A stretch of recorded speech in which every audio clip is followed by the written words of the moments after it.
Welcome to Tampa, where the Toronto Maple Leafs and Tampa Lightning will square off tonight. And for the Leafs, it's the second of back-to-backs. They were victorious in Florida in Sunrise against the Panthers, and they play a waiting Lightning team here that can score a lot of goals. They can also give away a few goals. Yeah, similar situation, except there's a lot more firepower that the Leafs are looking at here tonight in Tampa versus last night in Florida. They can score. There's no question. I mean, that's an understatement with the star power that they have up front.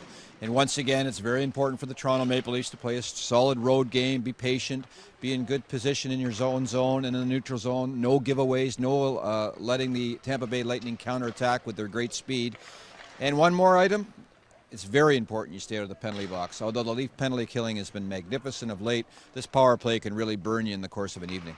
Young Corey Conacher's been a great story, of course, talked about around the National Hockey League, leading all rookies in scoring. What is he doing well that's enabled him to get off to this kind of start in his career? Well, he kind of reminds me of a mini Martin St. Louis. He's not a big man, but he's tenacious around the net. He protects the puck extremely well, and he's been a bright spot to help out this offense even more for Guy Boucher. For the Toronto Maple Leafs, Carl Gunnarsson made his return to the lineup.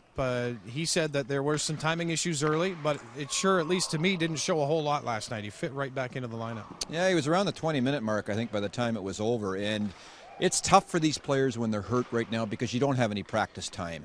And to jump back into game situations, it's tough to begin with at any time, but particularly when you don't have that 2 or 3 days in a row where you can practice with your team.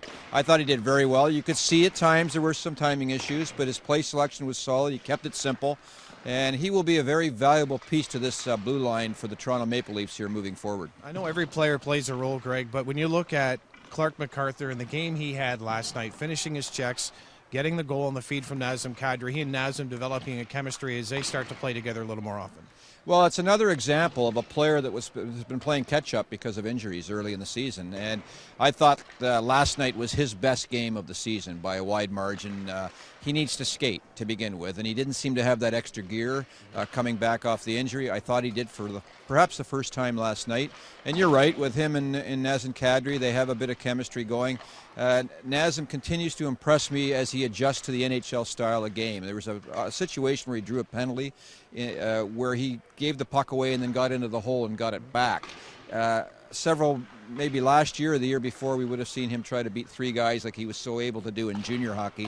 And those are some of the adjustments, the learning curves from good, skilled young players. And we're starting to see Nazem, if you will, get it. And that's a big step for him. Leafs will try to keep this road momentum going tonight here in Tampa. 7 o'clock pregame on Leafs TV. 7:30 face-off also tonight on TSN 1050 Radio.